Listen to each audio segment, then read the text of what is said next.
Ever tried? Ever failed? No matter. Try again. Fail again. Fail better. Hi friends, this is Rafi. Welcome to my channel. ఈరోజు Nifty bank Nifty గురించి తెలుసుకుందాం friends. తెలుసుకునే ముందు SEBI guidelines అయితే ఒకసారి చదవాలనుకుంటున్నాం. నేను SEBI advisor అయితే కాదు ఫ్రెండ్స్. నేను సెబీ ద్వారా ఏ విధమైన లైసెన్స్ అయితే పొందలేదు. నేను ఏ విధమైన రికమెండేషన్ కూడా చేయటం లేదు. అది ఆప్షన్స్లో కావచ్చు, ఫ్యూచర్లో కావచ్చు, స్టాక్స్లో కావచ్చు.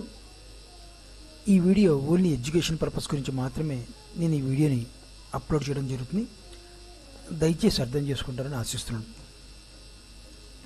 చూడండి ఫ్రెండ్స్, మనకి బ్యాంక్ నిఫ్టీ ఈరోజు 48,189 దగ్గర అయితే క్లోజ్ అవడం జరిగింది బ్యాంక్ నిఫ్టీ.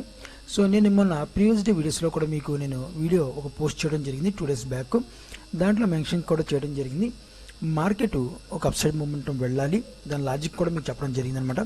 అప్సైడ్ మూమెంటం వెళ్ళాలి, ఎందుకంటే మనకి బ్యాడ్ న్యూస్ ఉంది. వరల్డ్ వైడ్గా మనం చూసుకుంటే మాత్రం ఇరాన్, ఇజ్రాయిల్ ఇవన్నీ దేశాలు కొద్దిగా మిడిల్ ఈస్ట్ దేశాల్లో కొద్దిగా గందరగోళంగా ఉంది. కాబట్టి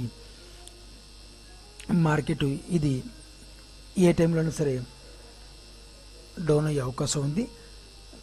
దానికి పెద్ద పెద్ద ఇన్వెస్టర్స్ కొద్దిగా మార్కెట్ని అప్సైడ్ మూమెంట్ని తీసుకెళ్ళి మళ్ళీ డౌన్ సైడ్ తీసుకెళ్ళి వస్తారని చెప్పి కూడా మీకు నేను చెప్పడం కూడా జరిగిందనమాట.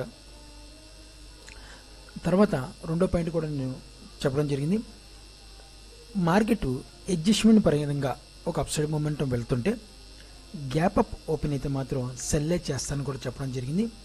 ఆ రోజు నేను ఒకసారి 30 minutes క్యాండిల్లో మనం చూద్దాం ఫ్రెండ్స్. సో ఈరోజు నేను ఇక్కడ అంటే 24వ తారీఖు నేను వీడియో పోస్ట్ చేయడం జరిగింది. 20వ తారీఖు చూడండి, మనకి గ్యాప్ అప్ ఓపెన్ అయింది. మంచి గ్యాప్ అప్, పుట్ ఆప్షన్ తీసుకుంటానని చెప్పాను, కొంచెం సెల్లింగ్ జరిగింది. తర్వాత మరుసటి రోజు కూడా మార్కెట్ గ్యాప్ అప్ అయితే ఓపెన్ అవ్వడం జరిగింది, పుట్ ఆప్షన్ అయితే తీసుకోవడం జరిగింది. ప్రీవియస్ ప్రాఫిట్లో అయితే కొద్దిగా ప్రాఫిట్ అయితే బుక్ చేయడం కూడా జరిగింది అనమాట. కానీ ఈ గ్యాప్ అప్ ఓపెన్ అవడానికి కూడా కొన్ని రూల్స్ ఉన్నాయి ఫ్రెండ్స్. అది నేను రానున్న రోజుల్లో సబ్స్క్రైబ్ పెడితే మాత్రం డెఫినెట్గా 1 by 1 తెలుసుకుందాం. ఇప్పుడు చెప్తే మీరు కన్ఫ్యూజ్ అయిపోతారన్నమాట. కన్ఫ్యూజ్ అయ్యి మళ్ళీ మార్కెట్ మీరు ఇబ్బంది అయిపోతారన్నమాట, క్రిటికల్ చేసుకుంటారన్నమాట. సో రానున్న రోజుల్లో 1 by 1 మనం తెలుసుకుందాం.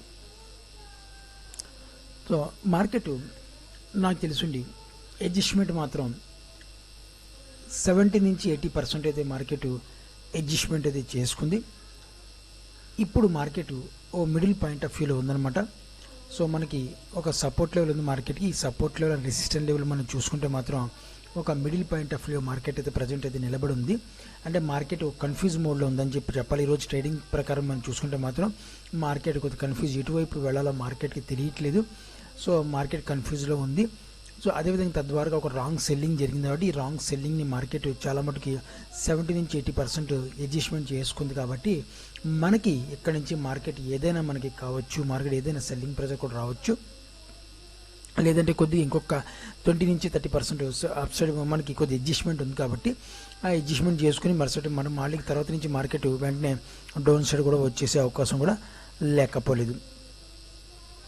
ఓకేనా. అయితే మనం మార్కెట్ని ఏ విధంగా మనం రీడ్ చేయాలి, ఏ విధంగా తెలుసుకోవాలి, అది మనం రానున్న రోజులు తెలుసుకుందాం ఫ్రెండ్స్. ప్రజెంట్ ఇప్పుడు సపోర్ట్ అండ్ రెసిస్టెంట్ లెవెల్ మాత్రమే మీకు చెప్పడం జరుగుతుంది. అదేవిధంగా మార్కెట్ ఏ విధంగా రాంగ్ బయింగ్ వెళ్ళింది, ఏ విధంగా రాంగ్ సెల్లింగ్ జరుగుతుంది, దాని వచ్చే వాల్యూమ్ ఏంటి, దానికి రాకూడని వాల్యూమ్ ఏంటి, ఒకటి ఈ వాల్యూమ్ వస్తే ఏ రకంగా మనం ట్రీట్ చేయాలి, ఇవన్నీ కూడా మనం రానున్న రోజుల్లో మనం తెలుసుకుందాం.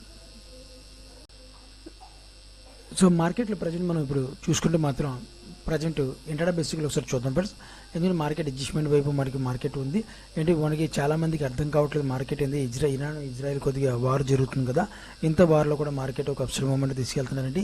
ఆ ఇంపాక్ట్ మన ఇండియా మీద పడదేమో, దాని ఇంపాక్ట్ మన ఇండియా మీద కానీ ఏషియన్ కంట్రీ మీద పడదేమో అని చెప్పి అనుకుని చాలామంది అనుకుంటున్నారు. కానీ అదేం వాస్తవం కాదు. సెల్లింగ్ వస్తుంది. మార్కెట్ కొద్దిగా ఎఫ్ఐడిఎల్ చాలా మటుకి బుక్ చేసుకుని ప్రాఫిట్ అయితే బుక్ చేసుకున్నారు వాళ్ళు. ఇంకో కొద్దిగా ప్రాఫిట్ బుక్ చేసుకునే అవకాశం కూడా లేక ఉంది వాళ్ళకి. వాళ్ళు అంటే హోల్డింగ్ పర్పస్లో ఉన్న వాళ్ళు కాదు, మనలాగా డైలీ వాళ్ళు 2,000-3,000 కోట్లు ఇన్వెస్ట్ చేసి తీస్తుంటారు కదా, అలాంటి బాబతుల గురించి చెప్తున్నమాట. ఇంటర్డే బేసిక్ అనమాట. అలాంటి బాబతులు మనం చూసుకుంటే మాత్రం కంపల్సరీ డెఫినెట్గా మార్కెట్ కొద్దిగా అప్సైడ్ మూమెంట్కి తీసుకెళ్లే పాసిబిలిటీ ఉంది. ఇంకా కొద్దిగా అప్సైడ్ మూమెంట్ బ్యాలెన్స్ ఉంది, వెళ్తే వెళ్ళొచ్చు. మిడిల్ పాయింట్ ఆఫ్ వ్యూలో ఉన్నప్పుడు మార్కెట్ ఏదైనా వచ్చి అని చెప్పి చెప్పాను కదా, ఒకవేళ వాళ్ళు మార్కెట్ ప్రాఫిట్ ఫుల్ఫిజ్గా ప్రాఫిట్ బుక్ చేసుకుంటే మాత్రం రేపే సెల్లింగ్లో వస్తుంది, లేదంటే మాత్రం 2 డేస్లో రేపు కానీ ఎల్లుండి కానీ మన సెల్లింగ్ వచ్చే అవకాశం మార్కెట్లో ఉంది. ఎందుకంటే మార్కెట్లో సెల్లింగ్, ఎందుకంటే మార్కెట్ ఇక్కడ నుంచి చూసుకుంటే మాత్రం ఒక రాంగ్ వాల్యూమ్తో మార్కెట్ పర్టికులర్ ఒక రాంగ్ వాల్యూమ్తో మార్కెట్ ఒక అప్సైడ్ మూమెంట్ వెళ్ళింది. దీన్ని కంపల్సరీ క్యాప్చర్ చేయాలి. ఒకవేళ మార్కెట్ పై అప్సైడ్ మూమెంటంకి హోల్డ్ అవ్వాలి అంటే మాత్రం మార్కెట్ ఈ విధంగా వెళ్ళకూడదు. కొద్దిగా హెల్తీ కరెక్షన్ అంటే సెల్లింగ్ ప్రెజర్ రావాలి. వచ్చిన తర్వాత ఇక్కడ వాల్యూమ్ అయితే మనకి జనరేట్ చేసుకోవాలి మార్కెట్. ఎప్పుడైతే వాల్యూమ్ ఇక్కడ జనరేట్ చేసుకుంటుందో మార్కెట్ మళ్ళీ ఇక్కడ నుంచి ఒక అప్సైడ్ మూమెంటం కదా, అప్పుడు అప్సైడ్ మూమెంట్ వెళ్తే ఆ అప్సైడ్ మూమెంట్ అక్కడ హోల్డ్ అయ్యే అవకాశం కూడా చాలా మటుకి ఉంది. ఓకేనా, ఎందుకంటే ఇప్పుడు మాత్రం మార్కెట్ ఒక లోయెస్ట్ వాల్యూమ్తో మార్కెట్ అప్సైడ్ మూమెంటం వెళ్తుంది. ఇంత లోయెస్ట్ వాల్యూమ్తో మార్కెట్ ఒక అప్సైడ్ మూమెంట్ వెళ్తున్నప్పుడు మళ్ళీ కొద్ది ప్రాఫిట్ బుకింగ్ వచ్చేసి సెల్లింగ్ ప్రెజర్ వచ్చే అవకాశం ఎక్కువగా పాసిబిలిటీ ఉందన్నమాట మార్కెట్లో. సో అయితే మనకి ఒక ఇంట్రాడే బేసిక్లో ఒక బ్యాంక్ నిఫ్టీ ఒక సపోర్ట్ అండ్ రెసిస్టెన్స్ లెవెల్ చూద్దాం ఫ్రెండ్స్. సో చూడండి, మార్కెట్లో మనకి ఆల్రెడీ ప్రీవియస్ వీడియోస్లో కూడా చెప్పడం జరిగింది, మన రెసిస్టెంట్ లెవెల్ అయితే మనకి ఈ లెవెల్ అయితే ఒక రెసిస్టెంట్ జోన్గా ఉంది. సో ఇప్పుడు మనకి ఒక సపోర్ట్ లెవెల్ ఉంది ఫ్రెండ్స్. ఈ లెవెల్ని సపోర్ట్ ఇంట్రాడే బేసిక్లో ఈ లెవెల్ దగ్గర ఒక సపోర్ట్ అయితే దొరకాలి మార్కెట్కి. ఈ లెవెల్ చూడండి, మల్టిపుల్ టైం మార్కెట్ ఈ లెవెల్ దగ్గర నుంచి మార్కెట్ కొద్దిగా కరెక్షన్ చేసుకుంది. అప్ సైడ్ మూమెంట్ వెళ్తాం కూడా అలాగే వెళ్ళింది, డౌన్ సైడ్ మూమెంట్ వచ్చి కూడా కరెక్షన్ చేసుకుంటూనే వచ్చింది అన్నమాట. ఓకేనా, సో ఈ ఒక సపోర్ట్ లెవెల్ రేపు ఇంట్రాడే బేసిక్లో ఇది ఒక సపోర్ట్ లెవెల్ అయితే market bank Nifty support level అయితే ఉంది. అదే రెసిస్టెంట్ జోన్ అయితే మాత్రం ఈ లెవెల్ దగ్గర ఒక రెసిస్టెంట్ జోన్ ఉంది. ఈ లెవెల్ దగ్గరికి వచ్చిన తర్వాత సెల్లింగ్ ప్రెజర్ కొద్ది వాల్యూమ్ చేంజెస్ అయితే జరిగే అవకాశం కూడా లేకపోలేదు. సో వాల్యూమ్ ఎప్పుడైతే చేంజెస్ అయితే జరుగుతున్నాయో నేను వెంటనే అప్పుడు కాంట్రాక్ట్ నోట్ ఒకసారి చూసుకుంటాను, ఆప్షన్ చేయని కాంట్రాక్ట్ నోట్ ఒకసారి చూసుకుంటాను అనమాట. చూసుకుని దాన్ని బట్టి ఎఫ్ఐఎల్ మనకి బయర్స్ సెల్లర్స్ ఏ విధంగా ఉంది, ఎక్కడ ఉన్నారు చూసుకుని దాన్ని బట్టి నేను పుట్ ఆప్షన్కి ఎక్కువ మొగ్గు చూపుతాను. నేను 99% కూడా మన లెవెల్ రెసిస్టెంట్ లెవెల్ దగ్గర నుంచి వెళ్ళిన తర్వాత పుట్ ఆప్షన్కి నేను చూసుకోవడం జరుగుతుంది. సో ఇంట్రాడే బేసిక్ లెవెల్లో మనం చూసుకుంటే మాత్రం బ్యాంక్ నిఫ్టీ యొక్క సపోర్ట్ అండ్ రెసిస్టెంట్ లెవెల్స్ అయితే ఈ రకంగా ఉన్నాయి. ఇప్పుడు ఒకసారి నిఫ్టీ ఒకసారి చూద్దాం ఫ్రెండ్స్. నిఫ్టీ చూడండి ఫ్రెండ్స్, నిఫ్టీ ఈరోజు క్లోజింగ్ ప్రైస్ 22,402 దగ్గర అయితే క్లోజ్ అయింది. ఆల్రెడీ నిఫ్టీలో మనకు ఒక సపోర్ట్ లెవెల్, ఆల్రెడీ ఒక రెసిస్టెంట్ లెవెల్ కూడా చెప్పడం జరిగింది. రెసిస్టెంట్ లెవెల్ మాత్రం నిఫ్టీ కానీ బ్యాంక్ నిఫ్టీలో కూడా రెసిస్టెంట్ లెవెల్ చాలా స్ట్రాంగ్గా ఉంది కూడా మీకు నేను ఆల్రెడీ ముందుగానే ఈ యుద్ధం స్టార్ట్ అవ్వక ముందు కూడా నేను మీకు ఎక్స్ప్లెయిన్ చేయడం జరిగింది. ఇంత స్ట్రాంగ్ మూమెంటంలో ఇంత స్ట్రాంగ్ రెసిస్టెంట్ జోన్ ఉన్నప్పుడు మార్కెట్ డెఫినెట్గా మార్కెట్ సెల్లింగ్ ప్రెజర్ వస్తుంది. అంటే కొద్ది బ్యాడ్ న్యూస్ ఉంటే గ్యాప్ డౌన్ వల్ల వచ్చిందంతే తప్ప కానీ లేదంటే మామూలుగానే సెల్లింగ్ ప్రెజర్ అయితే రావాల్సిందే. సో మార్కెట్ చూడండి, మనకి ఇక్కడ నుంచి మార్కెట్ అప్సైడ్ మూమెంట్ వెళ్ళింది, అడ్జస్ట్మెంట్ చేసుకోవాలని కూడా చెప్పాను. చాలా మందికి అడ్జస్ట్మెంట్ అయితే చేసుకుంది మార్కెట్ 70 నుంచి 80% అయితే నిఫ్టీ కానీ బ్యాంక్ నిఫ్టీ కానీ అడ్జస్ట్మెంట్ చేసుకుంది. పెద్ద ఇన్వెస్టర్ కూడా చాలా మటుకు ఇంట్రాడే బేసిక్లో కానీ షార్ట్ టర్మ్లో కానీ చేసేవాళ్ళు అయితే చాలా మందికి అయితే ప్రాఫిట్ అయితే బుక్ చేసుకున్నారని చెప్పి నేనైతే యాక్సెప్ట్ చేస్తున్నాను.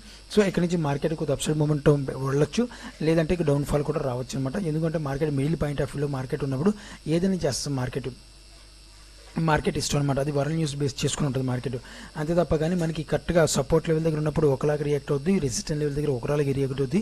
మిడిల్ పాయింట్ ఆఫ్ వ్యూతో అయితే మాత్రం దాన్ని ఇష్టం వచ్చినట్టు రియాక్ట్ అవుతుంది. మనం ఏ విధంగా సరే మనకి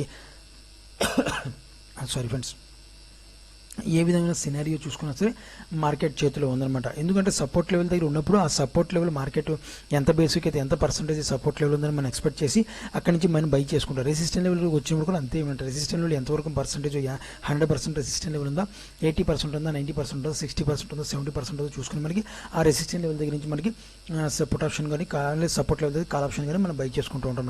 కానీ మిడిల్ పాయింట్ ఆఫ్ వ్యూ ఉన్నప్పుడు మార్కెట్ లోయెస్ట్ వాల్యూమ్తో ఉందన్నమాట. లోయెస్ట్ వాల్యూమ్తో middle point of view market ఉన్నప్పుడు మాత్రం డెఫినెట్గా మార్కెట్ మనం హోల్డింగ్ అయితే చేయకూడదు. ఎందువల్ల హోల్డింగ్ చేయకూడదు అంటే మార్కెట్ మన పైకి వెళ్తుందని చెప్పి కాల్ ఆప్షన్ మనం బై చేసుకుని కూర్చుంటాం. మన మార్కెట్ సడన్గా 1 పాయింట్ కానిచ్చి లేకపోతే 0.5% కానీ గ్యాప్ డౌన్ అయితే ఓపెన్ అయింది. ఆ గ్యాప్ డౌన్ ఓపెన్ అయిన తర్వాత ప్రీమియమ్స్ పెరగవు అనమాట. అక్కడి నుంచి మార్కెట్ ఆప్షన్లో వాల్యూమ్ చంపేస్తుంటాం. మళ్ళీ మార్కెట్ అప్సైడ్ మూమెంట్ వెళ్ళాలి అంటే మాత్రం మార్కెట్ మళ్ళీ ఆప్షన్స్ అప్సైడ్ మూమెంట్ వెళ్ళాలి అంటే మార్కెట్లో డబుల్ మూమెంట్ అవ్వాలంటే 0.5% గ్యాప్ డౌన్ ఓపెన్ అయింది అనుకుని 1 పాయింట్ కానీ 1.2 1.3% కానీ మార్కెట్ అప్సైడ్ మూమెంట్ వెళ్తే కానీ ఈ ప్రీమియమ్స్ ఆ రేంజ్కి రావన్నమాట. ఓకేనా, అది కూడా వాల్యూమ్ క్రియేట్ చేసుకుని పర్ఫెక్ట్ బయింగ్ వెళ్ళాలి. లేదా రాంగ్ బయింగ్ వెళ్ళింది అనుకోండి మళ్ళీ కొద్దిగా అప్సైడ్ మూమెంట్ని తీసుకెళ్ళి మార్కెట్ని తొక్కేస్తారు. అప్పుడు ప్రీమియమ్స్ మరీ జీరో అయిపోతాయి, పెరిగినట్టే పెరిగి ఇంకా జీరో అయిపోతాయి అనమాట. ఓకేనా, సో ఇది సబ్జెక్ట్ అనమాట, ఆల్ఫా బీటా గామా ఇది అన్ని మనకి సబ్జెక్ట్ ఇది. సో ఈ సబ్జెక్ట్ రానున్న రోజుల్లో సబ్స్క్రైబ్ పేరుతో డెఫినెట్గా మనం తెలుసుకుందాం. సో ఎందుకంటే మార్కెట్ మనం చెప్పిన విధంగా మార్కెట్ మనకి వెళ్తుందా లేదని చూసుకోండి మీరు. సో మనం మార్కెట్ అప్సైడ్ మూమెంట్ వెళ్ళాలి అని చెప్పి అడ్జస్ట్మెంట్ చేసుకోవాలని చెప్పి వెళ్తుంది మార్కెట్, ఓకేనా. సో అయితే మనకి ఇంటర్నెట్ బేసిక్లో మనకి నిఫ్టీ ఒక సపోర్ట్ అండ్ రెసిస్టెన్స్ చూద్దాం ఫ్రెండ్స్.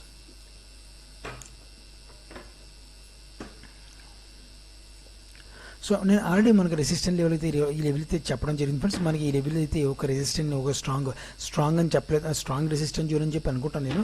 ఎందువల్ల అంటే మార్కెట్ ఇక్కడ నుంచి ఒక రాంగ్ బయింగ్ వెళ్ళింది, లోయెస్ట్ వాల్యూమ్తో వెళ్ళింది అనమాట.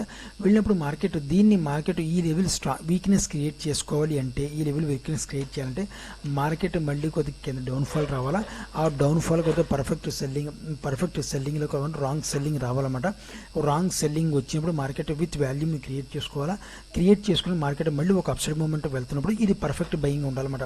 అక్కడ పర్ఫెక్ట్ బయింగ్, ఇది పర్ఫెక్ట్ బయింగ్తో వెళ్తున్నప్పుడు మార్కెట్ డెఫినెట్గా మార్కెట్ ఇక్కడ వాల్యూమ్ని కూడా స్ట్రాంగ్నెస్గా క్రియేట్ చేసుకుని మార్కెట్ అప్సైడ్ మూమెంట్ తీసుకెళ్తారు. ఇలా వెళ్ళినప్పుడు మాత్రం ఈ లెవెల్ బ్రేక్ అయిపోయే అవకాశం చాలా ఎక్కువగా ఉంది. తర్వాత మన లెవెల్ అయితే ఈ ఎల్లో కలర్ అయితే ఏదైతే ఉందో ఆ లెవెల్ అయితే మన రెసిస్టెన్స్ జోన్ అయితే పెట్టుకుంటాం అన్నమాట, ఓకేనా. సో అదైతే రెసిస్టెన్స్ జోన్ అవుతుంది. సపోర్ట్ లెవెల్ మనం చూసుకుందాం ఫ్రెండ్స్. సపోర్ట్ లెవెల్ మనం చూసుకుంటే మాత్రం ఈ లెవెల్ దగ్గర అయితే మార్కెట్ ఒక సపోర్ట్ లెవెల్ తీసుకోవాలి రేపు మార్కెట్. సో ఈ లెవెల్ దగ్గర నుంచి ఒక సపోర్ట్ అయితే దొరకాలి రేపు మార్కెట్కి.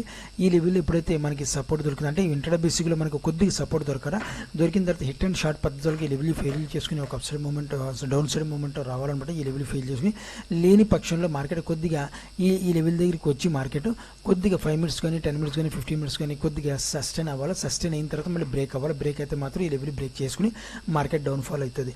అలా కాకుండా మార్కెట్ రేపు పొద్దున్న గ్యాప్ అప్ ఓపెన్ అయితే మాత్రం నేను 100% to 100% కాల్ ఆప్షన్ పుట్ ఆప్షన్కే బై చేస్తాను friends. Sorry friends, put option buy చేసుకుని ట్రై చేస్తాను అనమాట.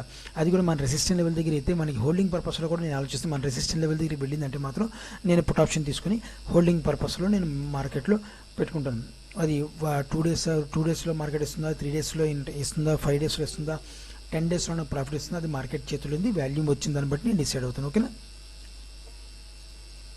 సో ఈ రకంగా అయితే మనకి ఇంటర్డే బేసిక్లో కానీ హోల్డింగ్ పర్పస్లో కానీ సపోర్ట్ అండ్ రెసిస్టెంట్ లెవెల్స్ ఈ రకంగా ఉన్నప్పుడు మీరు కూడా ఆప్షన్లో ట్రేడ్ చేసే వాళ్ళతో జాగ్రత్తగా ట్రేడ్ చేయండి. నేను మళ్ళీ చెప్తున్నాను, రేపు మార్కెట్ ఒకవేళ వాలిటిలిటీ ఉంటుంది. ఈరోజు హోల్డింగ్ పర్పస్లో చూడండి, హోల్డింగ్ పర్పస్లో నేను చూసుకుంటే 1 డే క్యాండిల్ మనం చూసుకుంటే ఈరోజు మార్కెట్ వచ్చిన వాల్యూమ్ రేపు కూడా ఒకవేళ ఈరోజు వచ్చిన వాల్యూమ్తో కంపేరిజన్ చేసుకుంటే నిన్న వాల్యూమ్ ఈరోజు వాల్యూమ్ కూడా కంపేరిజన్ చేసుకుంటే రేపు కానీ ఎల్లుండి కానీ ఒక బిగ్ మూమెంట్ వచ్చే అవకాశం ఉంది మార్కెట్లో. రేపు తప్పితే మాత్రం ఎల్లుండి మాత్రం డెఫినెట్గా బిగ్ క్యాండిల్ వస్తుంది అనమాట. నిన్న ఇవాళ వచ్చిన క్యాండిల్ కాకుండా ఒక పెద్ద క్యాండిల్ వస్తుంది. ఇది మాతో గుర్తుపెట్టుకుని ఫ్రెండ్స్. నా వీడియో వాచ్ చేసిన థ్యాంక్ యూ వెరీ మచ్.